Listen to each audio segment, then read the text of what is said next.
St. Paul Music Collective here, and tonight we're interviewing and hanging out with the guy on the left. That's Robb Henry when he was 16 in Mojo Buford Band, and that's Miss Teen Minnesota, I think, on the right. Is that right? Yeah, from 1969. There we go. Do you remember her name? Debbie Cosette. Debbie, if you're out there, St. Paul Music Collective says hi. And that's Robb's Is that okay radio. to do that? What's that? Is that okay to do that? I hope so.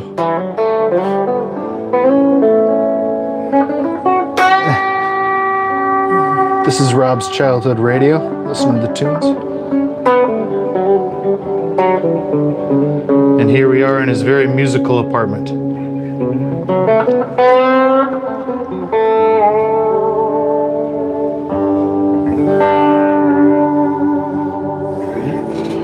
How you feeling tonight, Robb? Good. Good. So yeah, one of the first things I wanted to ask you about Can I wrap this up? well, it's you got a kind of a crazy echo Yeah. thing going here. So you're kind of splitting your signal. So the in signal two. is split with the line selector. Boss line selector. I have an outgoing to the digital delay pedal, and then that goes into the volume pedal.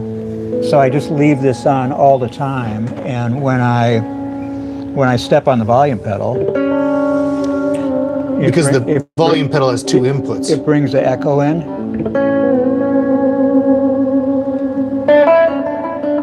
Then I can play over it. That's so cool.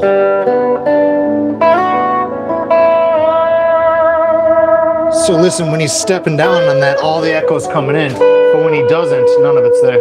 But when I bring it back, then it stops. You know, it doesn't regenerate any more echo. How'd you come up with this? Oh, I don't remember.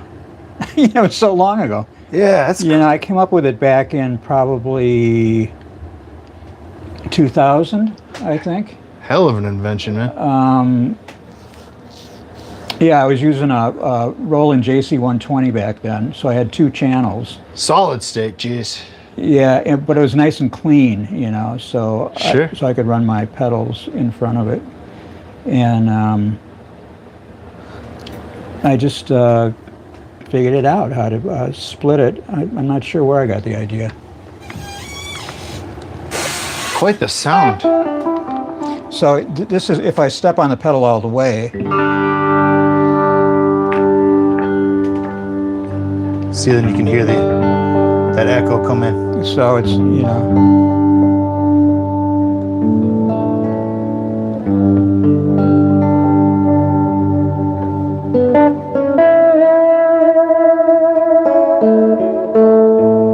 Beautiful. So you kind of got this started when you got your whole Parasota thing started. I got what? You kind of started this pedal board like it is when you got your Parasota band started. Well, actually, it was previous to that. Okay. Before I started Parasota Hot Club, I was doing a lot of like jobbing dates, and I was also playing with a rock band that played over a lot of gigs in East St. Paul. And that gave me an excuse to try out a lot of this stuff because it was a loud band, Sure. so it was a rock band, so I could experiment with the echo pedal. Rocking out in mysterious East Side. Yeah, back in 2001 was when I played with that band. But Parasota, I started in, that kind of grew out of my coffee house gigs that I did, starting in 95, I think it was. It was right around the time I started teaching guitar full-time, too. I got a job at Vintage Strings out in Bloomington teaching guitar. What made you go that route, the teaching route, rather than like because here you were kind of like side guy for bands? Well, I fell into it. I had a picture framing job before that. I was in the picture framing business for 10 years. Okay, day job for 10 years? I didn't know that. Yeah, right after I moved back from Chicago, I got into the picture framing business. And I still played while I was doing that, but at one point I was working with a guy named Tom Harzavort, who was also a guitar player, played with Ipso Facto, Okay. the reggae band. And we were both really into Robert Johnson and John Hammond and the whole acoustic fingerstyle playing, bottleneck. Sure. And he told me that a friend of his out in Bloomington had the same type of guitar that Robert Johnson played, which was 1930s, I think it was a Gibson. Yeah, Gibson LOO or something like something that. Yeah. Really light guitar. Yeah. So I went out there to check it out, and while I was in the shop playing, the owner was listening to me and asked me if I wanted to teach at his store, because he was looking for guitar teachers at that time. Oh, cool, because you knew you were talking about, could talk the talk, and hell of a player, obviously. He didn't know me at all. We were complete strangers. Oh, yeah? I just went out there to look at the guitar. And you ended up walking away with a job. Right. So that was like in March 1995. And I had quit picture framing right around Christmas time, 1994. So I needed a job. So I got into that. So you were in Chicago playing with a bunch of bands. The Replacements slept on your floor one night, and you were playing in that cool band, playing in SG. Well, the Replacements stayed at my house because their manager, Peter Jesperson, is a really old friend of mine. We went to grade school together. Cool. We were in the same grade school class from 1962 through 1964. Pete, if you're seeing this, hello.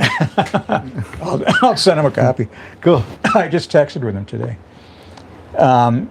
So anyways, he's an old friend. I knew him for a long time. And at the time that the Replacements stayed at my place, I moved to Chicago in 1979. I never heard them play in town. Sure. Although when I would come back to town, Peter would play me recordings that they were working on and stuff like that. But anyways, they were doing a gig at O'Banion's, which was a punk rock club on the north side of Chicago. And this would have been January 1982. Sure. And so he got a hold of me and told me they were coming to town. And, I must have mentioned to him beforehand that I was house sitting, that I had plenty of room, so if they were in town, they could stay with me. Cool. So he got a hold of me, and I went down to the club after I had a rehearsal out in the suburbs, and then I went to the club, and it was kind of a crazy scene because the heating had gone out in the club, so it was just ridiculously cold. Oh. I remember sitting at the bar, and I could see my breath, So I listened to a little bit of the band, gave Peter the keys, and then I left and went home, and they showed up like at, 3 or 4 in the morning, and just spent the night, and the next day they got up and left. Sure. And they were all very civil and nice. Oh, yeah. Contrary to popular belief. Yeah. Didn't Tommy leave his shoes or something, you told me? Oh, I must have told you that. Yeah, he had... I remember when they left, I noticed his red tennis shoes were on the floor. So. Squawked out in his socks? I don't know. He must have had extra shoes. I think those were his stage shoes. Oh, okay. I think he was traveling with multiple footwear back then. As you do. Yeah. But I mean, I didn't know them. That was the first time I had met them. That was a cool band you were in Chicago. I played with a bunch of bands in Chicago. That particular band that you're talking about is Desmond. And you played an SG. I had an SG Les Paul. Weird to see you with an SG. I bought that guitar in 1970 at Christmas time. No, it was 1971. And I played that guitar for like 25 years. That was my main guitar. SGs are cool. They don't stay in tune that great, but... It was... I like the tone. It was a great guitar for lead solos. It had a really great tone quality. Yeah. But I just found that for rhythm, it was a little bit too chunky. I was always trying to make it sound like a Strat. Yeah. In fact, at one point I had the humbucker split and a switch put on it so I could get a single coil sound for rhythm guitar. A little closer to your Tele or your Strat there, huh? Yeah. I mean, I had played Strats. The first really good electric guitar that I got was a Telecaster, and that was in 1968 when I was 15. And that was the guitar that I used with Mojo Buford when I joined that band. And then you had a 335 a year or two later? You know, I went through a lot of guitars back in those days because I was just trying to see what fit, what I liked. And I had played a Stratocaster before that too, before I had the 335. Then after I only used that guitar for maybe half a year, and then I got another Strat that I used with Mojo Buford. And then after that, I bought another Strat. I was working with a band called Brave New World, a top 40 band. It was a club band. Oh, cool. So we were playing like 6 nights a week. You know. Making money. Yeah, and we traveled a lot. We played in Sioux Falls, South Dakota, a lot at the Macomba Club. And I like Sioux Falls. so anyways, after seeing Jimi Hendrix at Woodstock, I wanted a white Stratocaster just like he played. So I went down to B Sharp Music and ordered one. I had to special order it because they didn't have one. New from Fender. Yeah, but it was only like $350. Sweet. You know, it would have been like a 1971 new white Strat with a maple neck. There's some pictures on my Facebook page of me playing it with the band. Very Jimi Hendrix.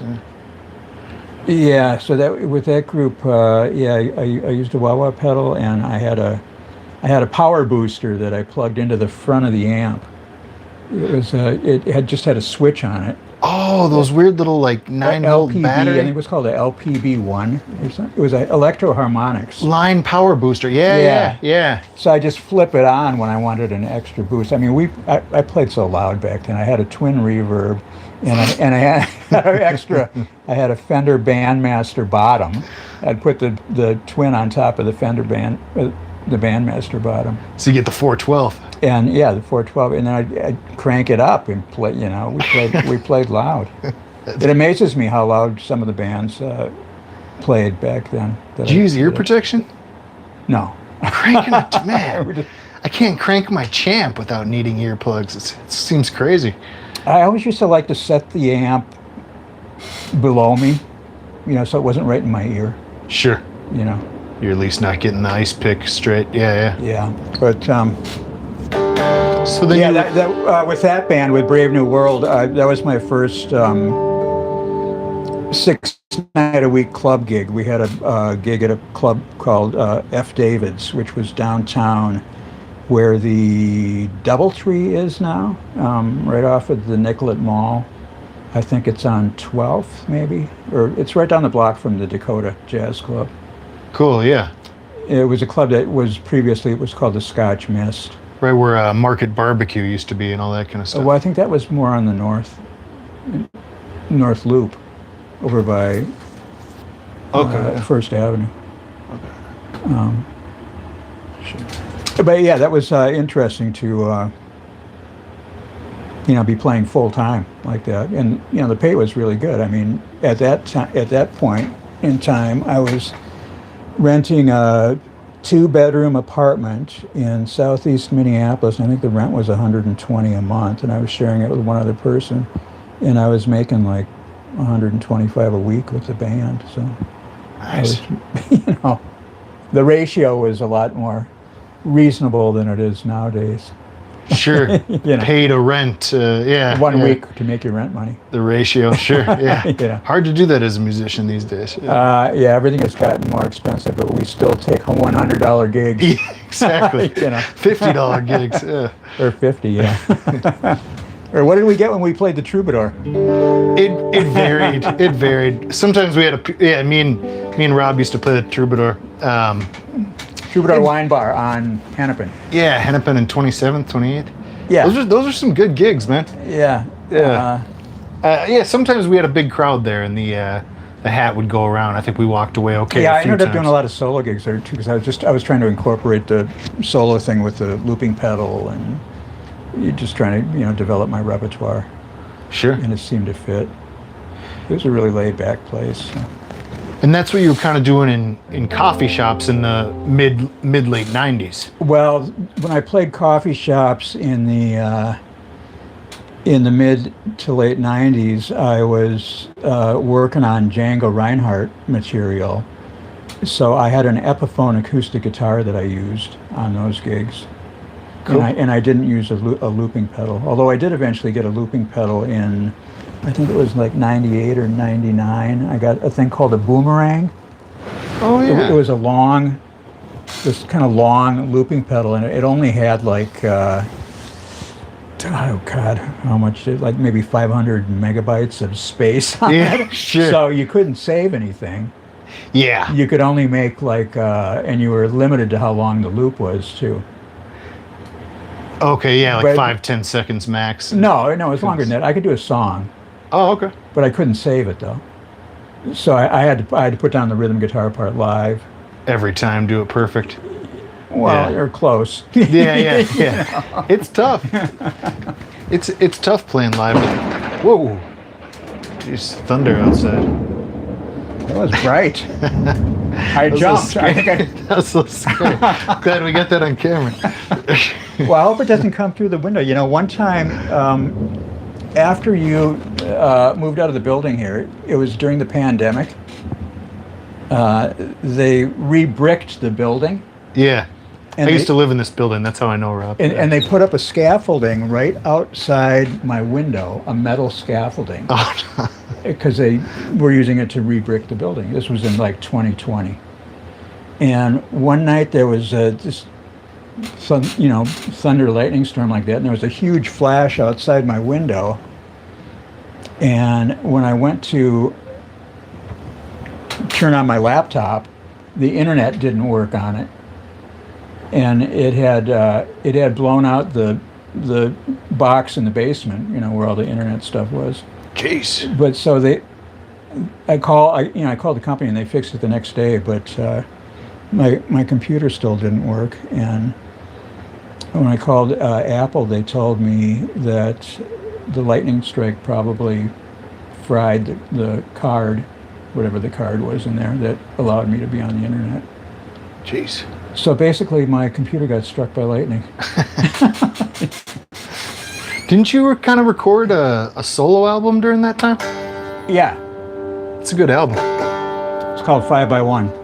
That one. Robb Henry. Yeah, I did it here. I think I did all the basic tracks here. Viggs was selling that. And then I took it over to Creation Audio and had them kind of finesse the mix a little bit, because I couldn't really get the bass to sound right, so I took it there for a little bit of help, and then they ended up mastering it for me too. It's over on 26 Nicollet. Yeah, it's a really well-known recording studio. It's been there. That place has been a recording studio for close to 75 years, I think. I think bird is the word. That was recorded there. Yeah.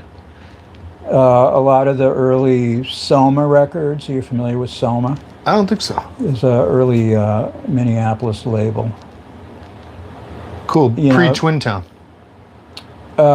Pre-Twin Town. Twin Tone, I meant. Twin Peter Tone. Jesperson's Yeah. label, yeah. There was another record label called Twin Town, too, Oh, okay. in town. In fact, I recorded a 45 with Mojo Buford on Twin Town, Cool. and their studio was in the basement of a record store called Nickel Lake Records, which was on the corner of Nicollet and Lake, called Nickel Lake. Oh, yeah? Yeah. And George Garrett was the guy that ran it. And he just had a little studio in the basement, That's awesome. And we went down there with Mojo and recorded a tune called Lost Love.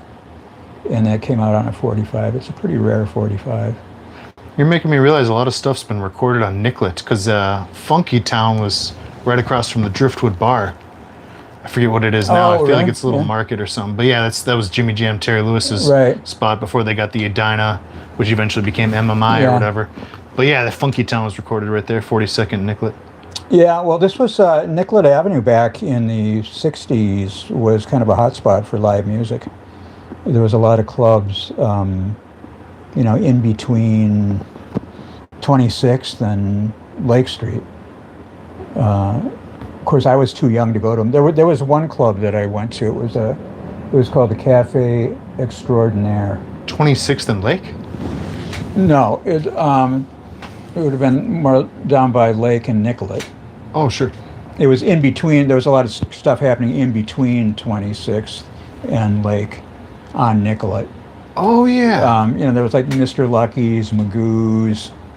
There was a place called Maddie's Barbecue, which Mojo Buford actually started playing at when he first moved to town, and that was in... The oldest ad that I could find for him was from 1962.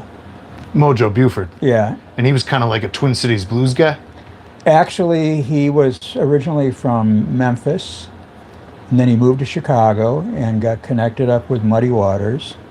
Cool. And, Muddy Waters used to come up here and play at some of these clubs that were right on Nicollet. Cool. There was a place called the Loon that I found an old ad that had Muddy Waters playing there. I think it was in 1962. And so Mojo liked it up here and ended up moving up here. Huh. And he got a bunch of other Chicago musicians to come up with him, too, to play with him. And then you became his guitarist around 69? Actually, in 68, I was playing with a rock band with this guy named Reg Clow, who had just moved into my neighborhood. He was from the northern suburbs. I think he was from Osseo. And he had a band. And so I started, Reg was a big blues fan, and so was I. And, when you're 14 years old, you don't meet very many blues fans, right? Like-minded, sure. So we were like-minded. He played harp and he sang. Cool. Good blues singer. And so I started playing with his group, and then the drummer that we had, whose name was Tom Thompson, was a really good jazz drummer, and he was like only 16. We were all young. The oldest guy in the band was 18, Will Agar, the other guitar player. So Tom Thompson played at the Cafe Extraordinaire with a saxophone player named Morris Wilson. And I think that's where Mojo saw Tom. And Mojo was just looking for different musicians at that time. So he got, that's how we kind of fell in with him. Cool. Your whole little band. Yeah, I'm not sure how it happened. I wasn't the band leader. Will Agar was basically the band leader. He was the oldest guy in the band and had more of a good sense about business and all that.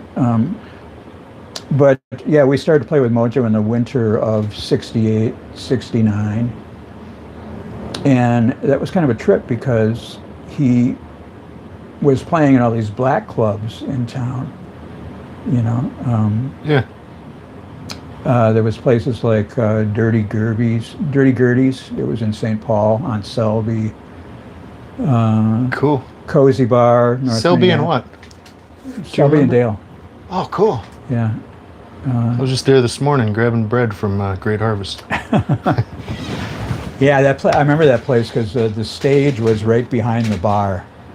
Because in the daytime, or when they didn't have bands, it was a strip club.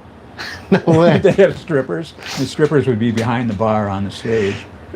I think we only played there a couple times. I only remember playing there really like once or twice. Daytime strip club, and then at night they do the music. Or I think it was backwards. maybe alternate nights. It was probably alternate. Sure. Yeah.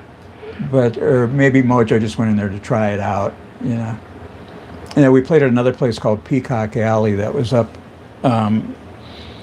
just north of First Avenue. It's probably right around where the baseball stadium, I guess, would be up there.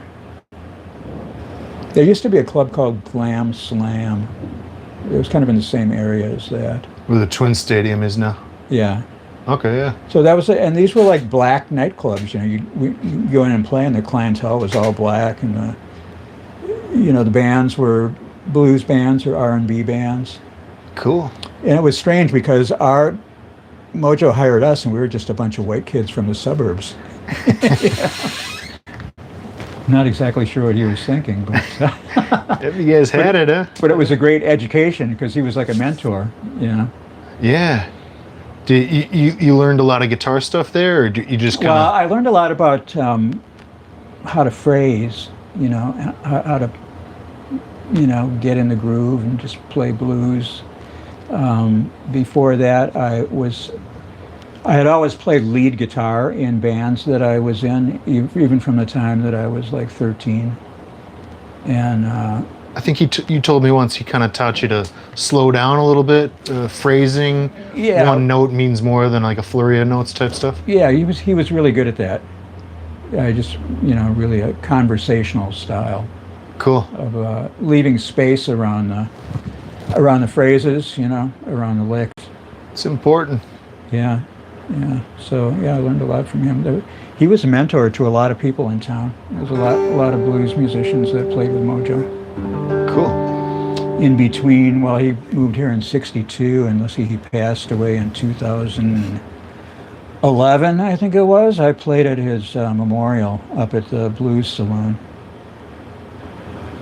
So a lot of musicians passed through his group. Cool. And then you put your Django Reinhardt group together in the early 2000s, right? Yeah, that kind of fell together when I was doing my coffee house gigs, because I was doing a lot of Django while I was doing the coffee house gigs. And since I was just kind of new to the music and trying to learn how to play it, I didn't want to subject a band to it. I just wanted to work it out on my own. Solo coffee shop and stuff, then, yeah. and then eventually I got a bass player. I got Bill Grinke started to play with me. And then Bob Ekstrand, I met him, and he was another Django fan. And so then it was a trio. Then it was the three of us, and we just called ourselves the Robb Henry Guitar Trio. How'd you learn that stuff, the Django stuff? That's not easy. It wasn't easy. Picked it apart, note by note, or what? Basically, yeah. I mean, I used my looping pedal, and I would run some of his recordings through the pedal and just isolate it, and then so I could slow it down to half speed. That's a good idea. Run the song through a looping pedal. You know, and then I have the phrases would be half speed, and I could play them over and over again, so I could get them. Cool. Yeah, I really. It's a good idea. It was a lot of work. I mean, I started out with kind of the easy stuff. You know, the tune Nuage, which the one that goes on.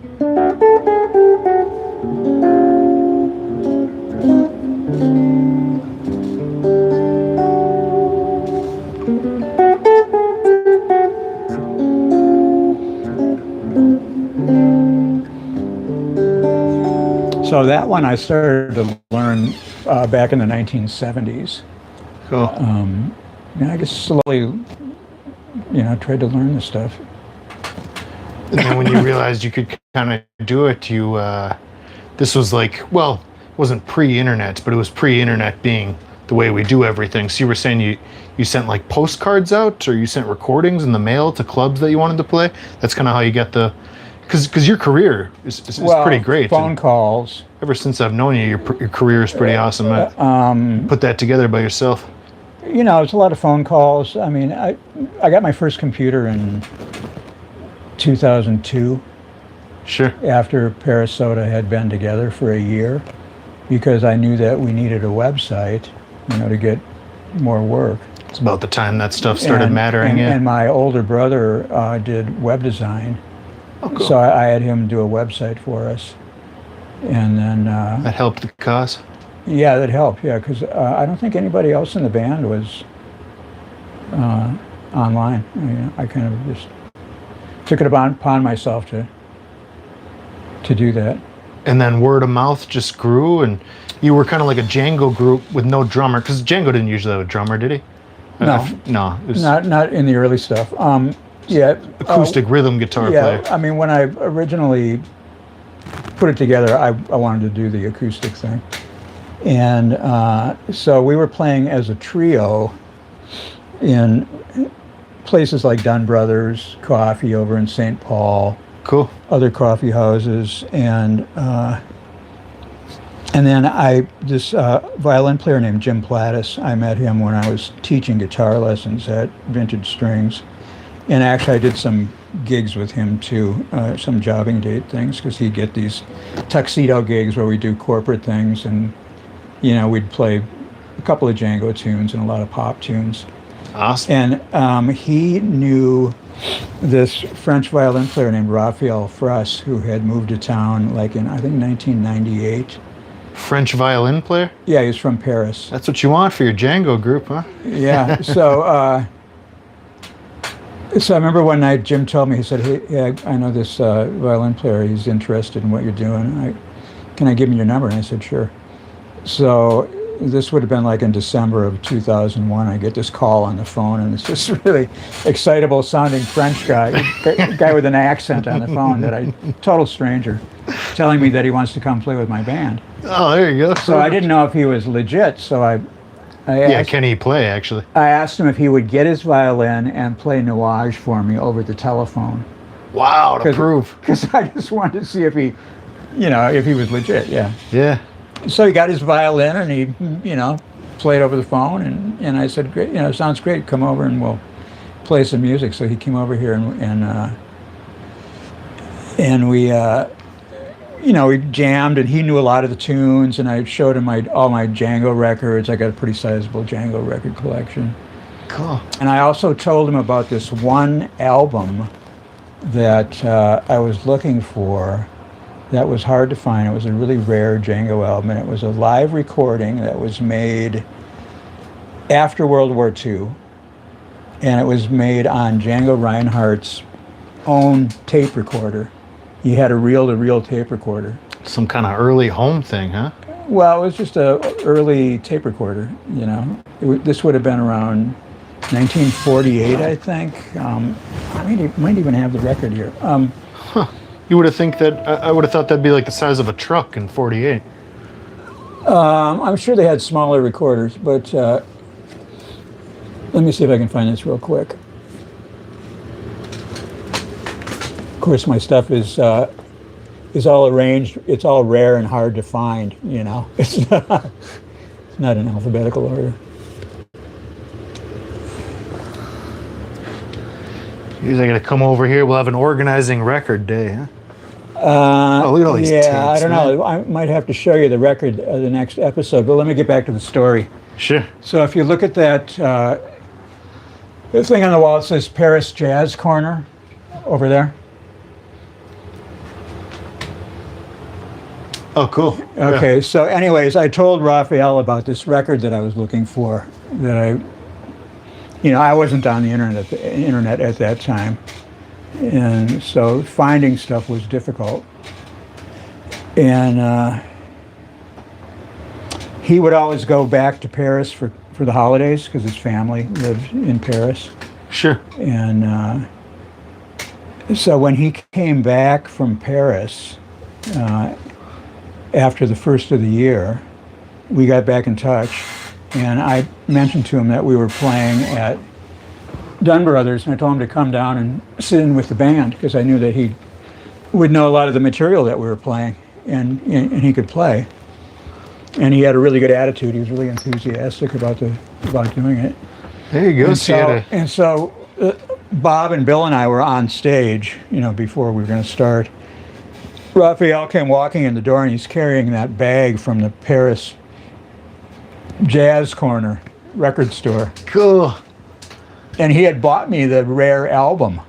5 Rue de Navarre, 75005 Paris. He had found that rare album that I had mentioned to him and bought it for me and gave it to me as a gift, and it must have cost him a small fortune. Cool. Because the rare album, it must have been at least $75. What happened to him? Oh, he died of leukemia. Oh no. I'm sorry. But anyways, Stefan Grappelli, yeah. But anyways, when he walked in with that bag and showed me the album, I just said to the other two guys, I said, "Hey, this is our new violin player." And they had never even met him. They didn't know who he was. But he was great because that was Django's Stefan Grappelli, was that? Yeah. There's quite a few clips of us online playing together. There's a really good clip of us from 2003 on my YouTube page of us playing at the Loring Pasta Bar. Oh yeah. And there's some other clips too, but and we recorded a couple of CDs together too. But unfortunately, he developed leukemia in 2005. It was right around the time, our gigs just kept getting better and better, and we were getting busier. And we got booked to open a show at Orchestra Hall on the main stage. Wow. For a guy named Peter Sincotti. And so for that gig, I had already had Parasota Hot Club together for, 2002, 3, 4, for like 4 years. And I had used a lot of various other players too. I had a clarinet player, Tony Bailiff, that I used for some things. Raphael would go back to Paris in the summertime because he worked here as a teacher at the international school out in Eden Prairie. Oh, sure. I dated one of the teachers once. Yeah, a French girl. So he'd go back to Paris for every summer, and he also traveled a lot too. So he was kind of busy. But he was the full-time member of the band. He just couldn't make all the gigs. So I had another violin player that I used named Kip Jones. And then I also started to play with an accordion player, Patrick Harrison. And so for this gig at Orchestra Hall, I used the 7-piece version of Parasota Hot Club. Cool. Yeah, and there's a video of that online too. Cool. I gotta check these out. Yeah. Cool. So where was I going with this? So anyway, it was right around that time that he was diagnosed with leukemia. I'm sorry to hear. And then a year later, he went back to Paris, and he passed away at his parents'. But you kept the Parasota band going, and that was different players, and it's still going today, pretty strong. That was like his gift to me, Yeah. It was called Parasota because Raphael was from Paris. Oh. And we were from Minnesota, so I just came up with the name Parasota. Oh, okay. And then I attached Hot Club to it because I wanted to attract people that, were into Hot Club, Django style. Yeah, I always thought a booking agency or something made that up for you guys just to showcase it better, but that was Raphael. No, I made that up, and it was, this was before the internet. I wasn't on the internet at all. Sure. So I wanted to attract people who knew what we were doing or had an idea, Django fans and and I figured, maybe I'd get to meet people and, enlarge my record collection and, just to find people that had the common interest in Django. Sure. And it worked. All of a sudden, all these people started to come out of the woodwork. Yeah, and you still play with some great guys. I mean, even that Dubliner episode that we did a few weeks back. Oh yeah, Jay Epstein on the drums. Yeah, man, he's good. He's a great drummer. Oh, jeez. Busy. He works with everybody. I mean, he's been playing in town for a long time. I think he's been playing with bands since the early 1960s. You guys sound so good together. Yeah. And then your bass player was great, Matt too. Senjum on bass. I've been working with him. First time I worked with Matt was probably back in 2002 when we did a tribute to Django show at the Times, which was a bar over in northeast Minneapolis at that time. That's where I met Matt. And actually, Kip Jones showed up at one of those gigs, too. We did a couple of those tribute gigs. Robert Bell was the one that organized those. He's the guy that plays with Twin Cities Hot Club. Oh, okay. Right after I started Parasota Hot Club, there was other bands that were kind of developing during that same time. I think it was just kind of in the air, A lot of people were interested in it. So. Oh, maybe that Sweet and Lowdown movie helped. I think it did, really. Yeah. It's a great movie. Yeah, that kind of made people aware. Sean Penn. I'm the second best guitar player in the world. Yeah, in fact, I should show you the CD cover. Well, we're already at 40 minutes, making this by far the longest St. Paul Music Collective episode We'll have ever. to do part 2. We're doing part 2 this summer. Stay tuned, folks. We'll give you more insights to the pedal board and all that stuff. But what'd you want to show me? Oh, I just wanted to show you the CD because there's a connection to the movie Sweet and Lowdown. Oh, okay, yeah. This Let me bring it out there. Stone's first album. Had to show that. So this was the first CD that we recorded. That's the thing I put together. Terraplane Blues. Oh, yeah. That's Robert Johnson in the upper left-hand corner. Who wrote Terraplane Blues, or at least played it. Yeah, so I cut that out of some magazine, I don't know. And then I found this ad in an old magazine from 1938 as an advertisement for a Terraplane. And, it says, Bobby gives Dad a lesson in selling. Well, that's, Robert Johnson. Oh, yeah. So anyways, cool. This,